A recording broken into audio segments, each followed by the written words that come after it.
Hello friends, welcome to your own channel civils तैयारी। Geography की geomorphology series में आप सबका स्वागत है। आज हम बात करेंगे अर्थ के मैग्नेटिज्म के बारे में। तो यहाँ हम जियोमैग्नेटिक पोल्स के बारे में बात करेंगे, मैग्नेटोस्फीयर के बारे में बात करेंगे, प्लाज्मोस्फीयर क्या होता है ये देखेंगे, बोशॉक काफ़ी इंपॉर्टेंट है इसको देखेंगे, ऑरोरास के बारे में बात करेंगे, जियोमैग्नेटिक स्टॉर्म को देखेंगे और वैन एलन रेडिएशन बेल्ट की हम बात करेंगे। तो चलिए शुरू करते हैं। सबसे पहले देखेंगे जियोमैग्नेटिक पोल्स क्या होती हैं। तो जियोमैग्नेटिक पोल्स की अगर आप बात करें तो ये जो है आपकी डाइपोल पोल्स होती हैं। ये इंटरसेक्शन होता है अर्थ के सरफेस का और बार मैग्नेट के एक्सेस का, जो कि एक हाइपोथेटिकली अर्थ के सेंटर पर प्लेस्ड है। मान लीजिए ये अर्थ का सेंटर है, यहाँ पे कोई अगर बार मैग्नेट प्लेस्ड है तो इसका जो नॉर्थ पोल होगा ये होगा। अब मान लीजिए अर्थ का नॉर्थ जो मैग्नेटिक नॉर्थ पोल है ये है अर्थ का मैग्नेटिक नॉर्थ। तो इन दोनों को ये जो आपका हो इसको हम बोलते हैं जियोमैग्नेटिक पोल्स। ये जो इंटरसेक्शन होता है अर्थ के सरफेस का और बार मैग्नेट का, जहाँ पे भी ये इंटरसेक्ट करेंगी इसी को हम बोलते हैं जियोमैग्नेटिक पोल्स। एक बार आप यहाँ से देख सकते हैं, अर्थ का सरफेस यहाँ से जा रहा है और ये हमारी बार मैग्नेट है। तो ये जहाँ इंटरसेक्ट कर रहे हैं इसी को हम कह रहे हैं जियोमैग्नेटिक पोल। दोनों हेमिस्फीयर्स में ऐसी जो है पोल्स होती हैं उनको हम जियोमैग्नेटिक नॉर्थ पोल और जियोमैग्नेटिक साउथ पोल बोलते हैं। अप्रॉक्सीमेटली जियोमैग्नेटिक डाइपोल करंटली जो है 11 डिग्री टिल्टेड है अर्थ के रोटेशनल एक्सिस से। तो मान लीजिए अर्थ का जो ये जो एक्सिस है ये रोटेशनल एक्सिस है। अब यहाँ से जो ये धुरी है जिस पे अर्थ रोटेशन करती है, अब यहाँ पे अगर हमने ये अर्थ का सेंटर है, हमने यहाँ पे मान लीजिए एक बार मैग्नेट प्लेस किया है, तो अब ये जो आपका जियोमैग्नेटिक पोल है यहाँ से 11 डिग्री का एंगल बनाता है, ये जियोमैग्नेटिक नॉर्थ हो जाएगा और ये हमारा जियोमैग्नेटिक साउथ हो जाएगा। ठीक है, तो इसको हम जियोमैग्नेटिक नॉर्थ और जियोमैग्नेटिक साउथ बोलते हैं। तो मैग्नेटिक पोल क्या होता है? मैग्नेटिक पोल वो पॉइंट होता है जहाँ पर मैग्नेटिक नीडल वर्टिकल हो जाती है। तो हमने देखा जियोमैग्नेटिक पोल पे मैग्नेटिक नीडल जो है वर्टिकल नहीं होगी, बिल्कुल सीधी नहीं होगी वो, क्योंकि हमने देखा अभी इनमें डिफरेंस 11 डिग्री का है। तो जियोमैग्नेटिक पोल में जियोमैग्नेटिक पोल तो बेसिकली इंटरसेक्शन होता है अर्थ के सरफेस का और बार मैग्नेट के बार मैग्नेट के एक्सेस का, जो कि अर्थ के सेंटर पर प्लेस्ड है। ये जो डिफरेंस होता है ये जो आपका जो है अनइवन और कॉम्प्लेक्स मैग्नेटिक फील्ड को क्रिएट करता है। अब देखते हैं मैग्नेटोस्फीयर क्या है। मैग्नेटोस्फीयर एक रीजन होता है आयनोस्फीयर के ऊपर, जो कि बताता है कि अर्थ का मैग्नेटिक फील्ड स्पेस में कहाँ तक लाई करेगा। तो ये आपका मैग्नेटोस्फीयर मतलब मैग्नेटिक स्फीयर है और अर्थ का मैग्नेटिक फील्ड जहाँ तक वर्क करता है उसको हम मैग्नेटोस्फीयर बोलते हैं, और ये हमारा आयोनोस्फीयर के ऊपर लाई करता है। ये बहुत किलोमीटर तक स्पेस में जाता है और अर्थ को ये चार्ज पार्टिकल से बचाता है। फॉर एग्जांपल सोलर विंड्स होती हैं और कॉस्मिक रेज होते हैं। अगर मैग्नेटोस्फीयर नहीं होता तो ये सोलर विंड्स और मैग्नेट जो आपके आउटर स्पेस से जो कॉस्मिक रेज आती हैं वो हमारी अपर एटमॉस्फेयर को लेके चली जाती और हमारी ओजोन लेयर को भी ये डिप्लीट कर सकती थी और इससे अर्थ जो है एक्सपोज हो सकती थी अल्ट्रावायलेट रेडिएशन से। तो मैग्नेटोस्फीयर काफ़ी इंपॉर्टेंट हिस्सा है जो हमें प्रोटेक्ट करता है।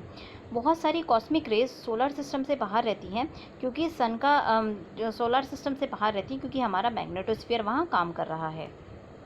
इसी तरह से हर प्लैनेट का अपना मैग्नेटोस्फीयर होता है और हर हेवनली बॉडी का मैग्नेटोस्फीयर होता है। सन का जो मैग्नेटोस्फीयर है उसको हीलियोस्फीयर कहते हैं। तो हीलियोस जो है सन से रिलेटेड है, इसीलिए सन का जो मैग्नेटोस्फीयर है उसको हम हीलियोस्फीयर कहते हैं। ठीक है, तो हीलियोस्फीयर भी एक मैग्नेटोस्फीयर है पर वो सन का है। तो सोलर विंड जो है प्रेशर एक्सर्ट करती है। मान लीजिए ये सोलर विंड है और ये अर्थ का सरफेस है, अर्थ है। ठीक है, तो अर्थ का यहाँ पे एटमॉस्फेयर होगा, एटमॉस्फेयर की बात कर रहे हैं, तो सोलर विंड हमारे एटमॉस्फेयर पे प्रेशर को एक्सर्ट करेगी और मैग्नेटोपॉज वो एरिया है जहाँ मतलब वो बाउंड्री है जहाँ पर हमारा मैग्नेटोस्फीयर ख़त्म हो जाता है। इसके बियॉन्ड अगर हम जाएंगे तो फिर सोलर विंड का प्रेशर बढ़ता चला जाएगा। मैग्नेटोस्फीयर असिमेट्रिक है, इसका मतलब सनवर्ड साइड जो अर्थ की है वहाँ पे मैग्नेटोस्फीयर का जो लेंथ होगी वो कम होगी और दूसरे साइड जो मैग्नेटोस्फीयर की लेंथ है वो ज़्यादा होगी। फॉर एग्जांपल मान लीजिए ये सन है आपका और ये हमारी अर्थ है। अब इनको हम स्फीयर के रूप में इमेजिन करेंगे। अब अर्थ की यहाँ वाली साइड तो देखेंगे कि बस 10 अर्थ रेडियाई के बराबर होती है और अर्थ से सन से जो दूर वाली साइड है वहाँ पे ये 200 अर्थ रेडियाई के बराबर होती है। तो यहाँ पे जो मैग्नेटोस्फीयर है हमारा काफ़ी छोटा है, सनवर्ड साइड में काफ़ी छोटा है। मैग्नेटोशीथ क्या होता है? मैग्नेटोशीथ एक वो टर्बुलेंट मैग्नेटिक रीजन है मैग्नेटोपोज के जस्ट बाहर। तो मैग्नेटोपोज के जस्ट बाहर जब हम जाएंगे तो एकदम से सोलर विंड का जो इन्फ्लुएंस है वो बढ़ जाएगा, इसीलिए ये काफ़ी टर्बुलेंट एक जो है आपका स्टेट होती है और इसको हम मैग्नेटोशीथ कहते हैं। ये अब आगे बढ़ते हैं, प्लाज्मोस्फीयर को देखते हैं। प्लाज्मोस्फीयर क्या है? मैग्नेटोस्फीयर के अंदर एक एरिया होता है प्लाज्मोस्फीयर। ये वो रीजन है जहाँ पर लो एनर्जी चार्ज पार्टिकल पाए जाते हैं। ये रीजन हमारा अर्थ से 60 किलोमीटर की हाइट पे जो है बिगिन होता है और ये एक्सटेंड करेगा अर्थ के 3 से 4 रेडियाई तक, और इसके अंदर हमारी आयोनोस्फीयर भी लाई करती है। ये रीजन भी अर्थ के साथ साथ रोटेट करता है। अब बोशॉक क्या होता है? अभी हमने देखा था मैग्नेटोपॉज वो एरिया है जहाँ पर हमारा मैग्नेटोस्फीयर है वो ख़त्म हो जाएगा। तो मान लीजिए ये मैग्नेटोस्फीयर है और यहाँ पे हमारा मैग्नेटोपॉज है। ये पूरा हमारा, क्योंकि अर्थ एक कंसेंट्रिक सर्कल, अर्थ सर्कुलर है, इसलिए कोई भी एरिया होगा वो भी सर्कुलर होगा। तो मान लीजिए ये मैग्नेटोपॉज है, ठीक है, और ये हमारा मैग्नेटोस्फीयर है। अब ये सनवर्ड साइड एकदम से रुक जाता है, एकदम से ये मतलब आपका जो है यहाँ पे सोलर विंड एकदम सनवर्ड साइड मैग्नेटोपॉज में सोलर विंड एकदम से रुक जाएगी और या स्लो हो जाएगी, तो इसको हम बोशॉक कहते हैं। तो सोलर विंड का एकदम से स्लो डाउन हो जाना मैग्नेटोपॉज वाले एरिया में, सनवर्ड साइड इन द मैग्नेटोपॉज वाले एरिया में, तो उसको हम बोशॉक कहते हैं। ये देखिए यहाँ से ये पूरा आप डायग्राम देख सकते हैं। ये हमारी वैन एलन रेडिएशन बेल्ट्स हैं, फिर ये आपका ये आपका जो है मैग्नेटोपॉज है। यहाँ पे एकदम से सोलर विंड जो आ रही है वो एकदम से स्लो डाउन हो जाएगी और इस एरिया को हम बोशॉक बोलते हैं। अब ऑरोरास क्या होती हैं? ऑरोरास एक नाम दिया गया है एक लुमिनस ग्लो लाइट को। अपर एटमॉस्फेयर में एकदम से लाइट, चमकती हुई लाइट होती है, ब्लूइश ग्रीन कलर की होती है ये, और ये तब प्रोड्यूस होती है जब चार्ज पार्टिकल, स्पेसिफिकली जो सोलर विंड के पार्टिकल हैं वो हमारे प्लैनेट के मैग्नेटोस्फीयर में एंटर करते हैं। तो उस वक्त जो है मैग्नेटोस्फीयर में एंटर करते वक्त ये एकदम से कलरफुल लाइट्स को क्रिएट करते हैं। पॉजिटिव आयन धीरे धीरे वेस्टवर्ड शिफ्ट करते हैं और नेगेटिव आयन्स धीरे धीरे ईस्टवर्ड ड्रिफ्ट करते हैं। इस वजह से रिंग करंट जनरेट होता है। ये जो करंट है ये मैग्नेटिक फील्ड को अर्थ के सरफेस पे रिड्यूस कर देता है। कुछ इनमें से पार्टिकल्स जो है पेनिट्रेट कर पाते हैं आयोनोस्फीयर में और वहाँ के आयोनोस्फीयर के एटम के साथ कोलाइड करते हैं या टकराते हैं। इस कोलिजन की वजह से क्या होता है कि एक्साइटेशन हो जाता है ऑक्सीजन का और नाइट्रोजन के मॉलिक्यूलर इलेक्ट्रॉन्स का, और ये मॉलिक्यूल्स जो है अपने ओरिजिनल स्टेट में जाने लगते हैं फोटोन को एमिट करके, जिससे जो लाइट क्रिएट होती है उसी को हम ऑरोरे बोलते हैं। चार्ज पार्टिकल फॉलो करेंगे मैग्नेटिक लाइन ऑफ फील्ड को और जो ओरिएंटेड होती हैं इन और आउट ऑफ आवर प्लैनेट। तो मैग्नेटिक लाइन ऑफ फील्ड जो है हमारे प्लैनेट से के अंदर से बाहर की तरफ जा रही है, इसीलिए ऑरोरे को हम यूजुअली हायर लैटिट्यूड पे देख पाते हैं। मतलब कि हम ये हमारे प्लैनेट से बाहर की तरफ जा रही है, इसीलिए हम ज़्यादातर अपर लैटिट्यूड्स में, जैसे आसपास पोल्स के आसपास इसको देख पाते हैं। जियोमैग्नेटिक स्टॉर्म क्या होता है? जियोमैग्नेटिक स्टॉर्म है varying condition in the magnetosphere. Magnetosphere में जो कंडीशंस वेरी करती हैं, जैसे कि उसको जो है हम स्पेस वेदर भी कहते हैं, और ये ज़्यादातर सोलर एक्टिविटी से अफेक्ट होती हैं। अगर सोलर विंड वीक होगी तो मैग्नेटोस्फीयर एक्सपैंड करेगा, क्योंकि अभी हमने देखा था कि मैग्नेटोस्फीयर को जो प्रेशर लगाती है वो सोलर विंड लगाती है। तो सोलर विंड कहीं ना कहीं हमारे मैग्नेटोस्फीयर को रोकने का काम करती है, लिमिट करने का काम करती है।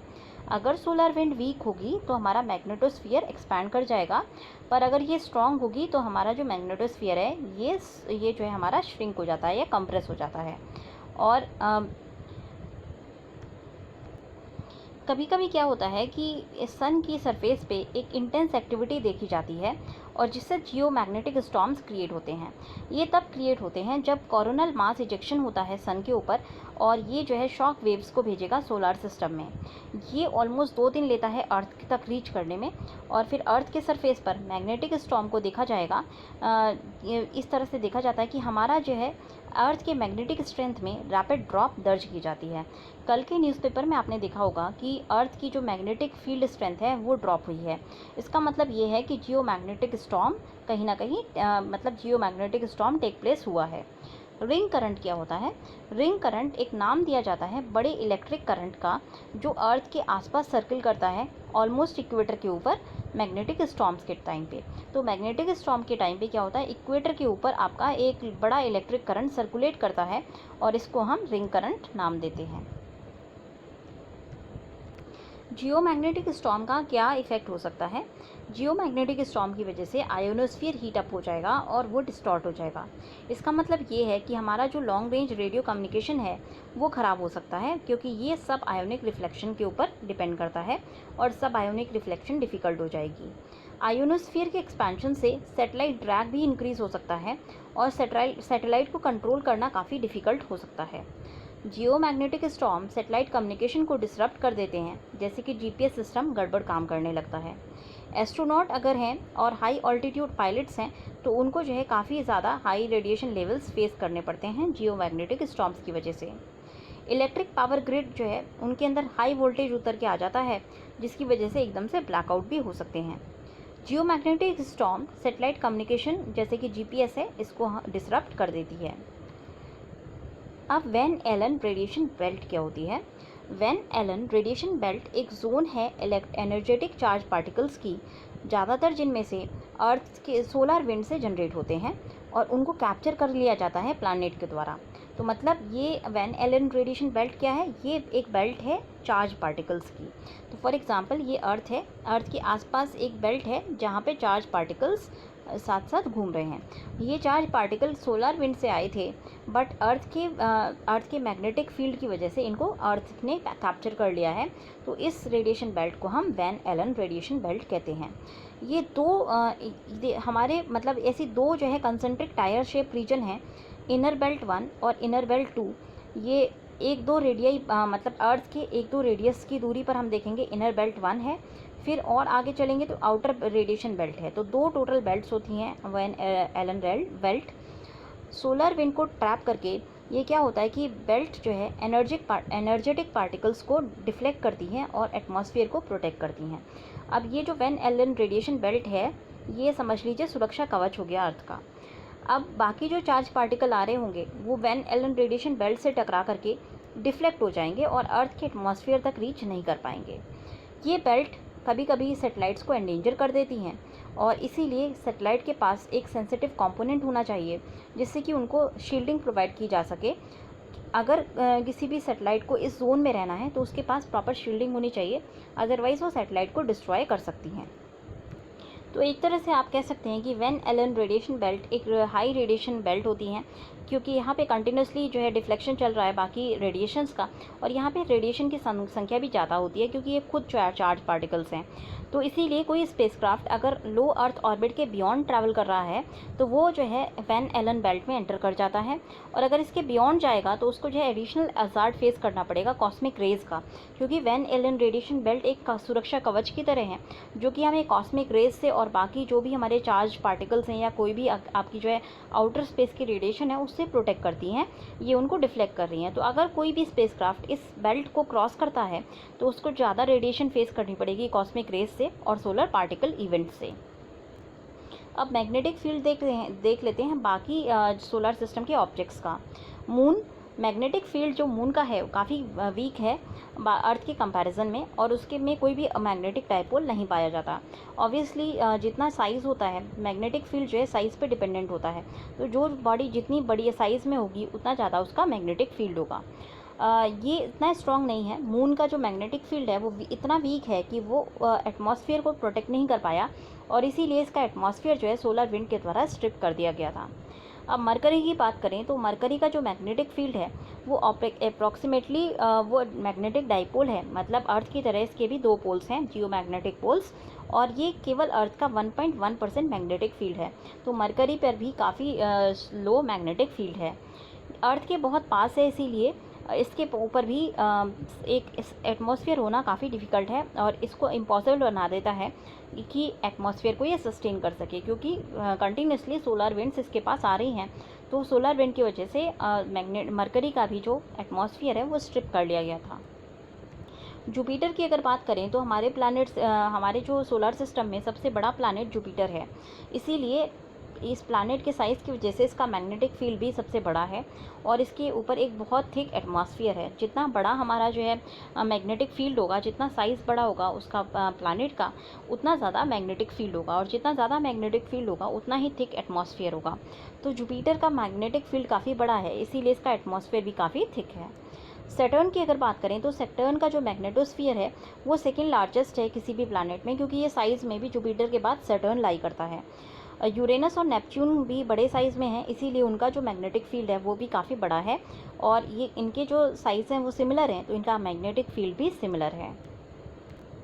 तो आज के लेक्चर में इतना ही। अगर आपको पसंद आया हो तो लाइक करना ना भूलें। Thanks a lot and have a good day. हमारे चैनल को सब्सक्राइब करना ना भूलें। PDF के लिए आप हमारे टेलीग्राम चैनल t.me/civils तैयारी को भी ज्वाइन कर सकते हैं। आप हमें इंस्टाग्राम और फेसबुक पे भी फॉलो कर सकते हैं, instagram.com/civils तैयारी या fb.com/civils तैयारी।